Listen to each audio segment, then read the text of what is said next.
आजमगढ़ की जनता केवल लकीर की फकीर थी। अब आजमगढ़ को भी लगने लगा कि हमें विकास चाहिए कि जब तक आजमगढ़ जिले में कमल नहीं खिलेगा, मैं सप्ताह में 2 से 3 दिन पूरा समय इस 10 विधानसभाओं को टारगेट करके देने का मैं संकल्प लिया हूँ।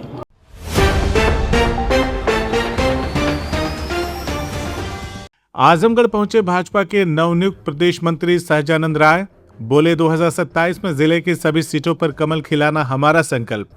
भारतीय जनता पार्टी के नवनियुक्त प्रदेश मंत्री सहजानंद राय का पहली बार अपने गृह जनपद आगमन पर कार्यकर्ताओं ने भव्य स्वागत किया।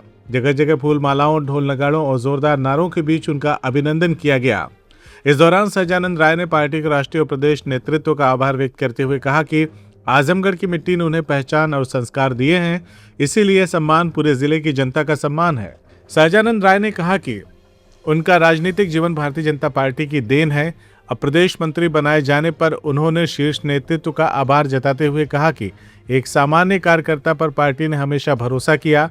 वहीं 2027 के विधानसभा चुनाव को लेकर सहजानंद राय ने बड़ा राजनीतिक संदेश देते हुए कहा कि आजमगढ़ में भाजपा को मजबूत करना उनका सबसे बड़ा लक्ष्य होगा। उन्होंने कहा कि प्रदेश मंत्री बनने के बाद भी उनका सबसे अधिक समय आजमगढ़ को मिलेगा और उन्होंने संकल्प लिया है कि सप्ताह में 2 से 3 दिन जिले की सभी 10 विधानसभा सीटों पर संगठन को मजबूत करने और कार्यकर्ताओं के बीच बिताएंगे। वहीं आजमगढ़ में भाजपा की चुनावी स्थिति पर पूछे गए सवाल के जवाब में उन्होंने कहा कि समय के साथ जिले की राजनीतिक परिस्थितियां और सामाजिक समीकरण बदल चुके हैं। अब जनता केवल पारंपरिक राजनीति नहीं बल्कि विकास के मुद्दे पर निर्णय ले रही है। उन्होंने दावा किया कि मुख्यमंत्री योगी आदित्यनाथ और प्रधानमंत्री नरेंद्र मोदी के नेतृत्व में हुए विकास कार्यों का असर आजमगढ़ में भी दिखाई दे रहा है, जबकि यहां भाजपा का विधायक या सांसद नहीं है। सहजानंद राय ने कहा कि उनका मूल उद्देश्य केवल चुनाव जीतना नहीं बल्कि जनता का विश्वास जीतना। उन्होंने युवाओं, व्यापारियों, किसानों, मजदूरों और समाज के हर वर्ग को साथ लेकर संगठन को बूथ स्तर तक मजबूत करने की बात कही। उन्होंने विश्वास जताया कि 2027 के विधानसभा चुनाव में भाजपा आजमगढ़ में बेहतर प्रदर्शन करेगी और कमल खिलाने का सपना साकार होगा। साथ ही उन्होंने कहा कि जनता का आशीर्वाद ही किसी भी राजनीतिक कार्यकर्ता की सबसे बड़ी ताकत होती है। भाजपा सरकार की नीतियों और विकास कार्यों के बल पर पार्टी आगामी चुनाव में जनता के बीच जाएगी और संगठन पूरी मजबूती के साथ चुनावी मैदान में उतरेगा। सभी नागरिकों का मैं अभिनंदन करूंगा क्योंकि मैं इसी मिट्टी में पैदा हुआ था और इसी मिट्टी में पैदा होने के बाद बड़ा हुआ और इन्हीं लोगों ने मुझे राष्ट्र भावना के लिए प्रेरित किया और मैं लगातार समाज जीवन में काम करता रहा और मेरे आजमगढ़ के लोगों ने मुझे सदैव स्नेह और आशीर्वाद दिया। इसलिए आज के अवसर पर मैं आजमगढ़ वासियों का मैं अभिनंदन करता हूँ, वंदन करता हूँ और साथ ही साथ अपने राष्ट्रीय नेतृत्व और प्रदेश नेतृत्व के प्रति आभार प्रकट करता हूँ कि मेरे जैसे कार्यकर्ता को जब से मैंने भारतीय जनता पार्टी का दामन या मैंने भारतीय जनता पार्टी में काम करना प्रारंभ किया, मेरे ऊपर इतना बड़ा आशीर्वाद रहा कि मैं आज तक कभी बिना पद का नहीं रहा। मुझे भारतीय जनता पार्टी ने क्षेत्रीय युवा मोर्चा का 2 बार अध्यक्ष बनाया। मुझे भारतीय जनता पार्टी ने 2 बार जिले का पार्टी का महामंत्री बनाया। मुझे 2 बार पार्टी का उन्होंने अध्यक्ष बनाया।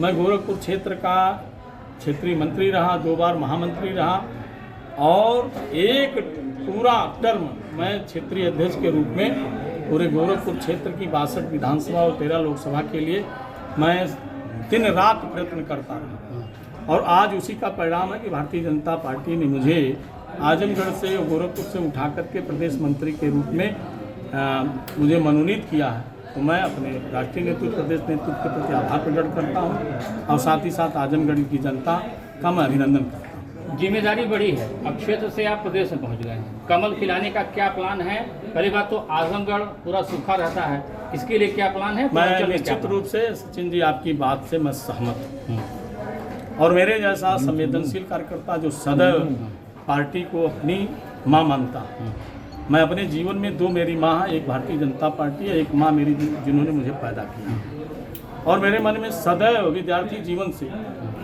जब मैं अखिल भारतीय विद्यार्थी परिषद से सिवली कॉलेज में छात्र संघ की राजनीति करता था और तब से लेकर जब भारतीय जनता पार्टी में आया तो इस प्रश्न का हल में जवाब मैं ढूंढता फिरता रहता हूँ और स्वाभाविक तौर पर कि आजमगढ़ में हम लोग कितना प्रयत्न करें, लेकिन मैं दावे के साथ कहता हूँ ये परिस्थितियाँ बदली हैं और परिस्थितियाँ बदली हैं तो समीकरण भी बदले हैं। उस परिस्थितियाँ और समीकरण बदलने के कारण मैं स्पष्ट रूप से देख रहा हूँ कि आगे आने वाले दिनों में जो आजमगढ़ की जनता केवल लकीर की फकीर थी, अब आजमगढ़ को भी लगने लगा है कि हमें विकास चाहिए। और वो विकास अगर कहीं संभव है तो उत्तर प्रदेश के यशस्वी मुख्यमंत्री पूज्य योगी आदित्यनाथ में है।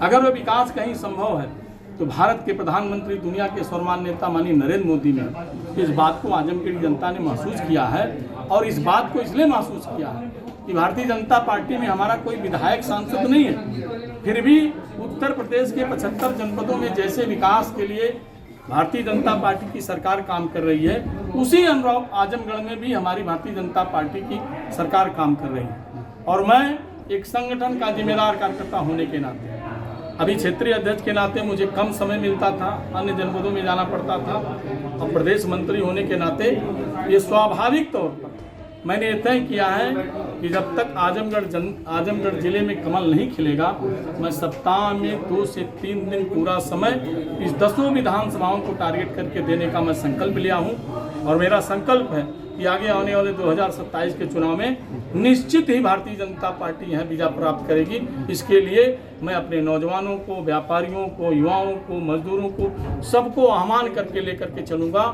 और मुझे विश्वास है कि आजमगढ़ की जनता भारतीय जनता पार्टी से कितने कमल? अब ये देखिए, समीकरण हम कोई ज्योतिषी नहीं है कि हम बता दें कि कितना जीतेंगे, लेकिन मेरा काम जनता की सेवा करना, उनका आशीर्वाद प्राप्त करना, इसके लिए मैं संकल्पित हूँ। जनता कितना आशीर्वाद देगी ये जनता करेगी। CIB इंडिया न्यूज की सभी खबरों को देखने के लिए लाल रंग की बटन को दबाकर चैनल को सब्सक्राइब जरूर करें, घंटी जरूर दबाएं ताकि हमारी सभी खबरों के नोटिफिकेशंस आप तक पहुंचते रहें।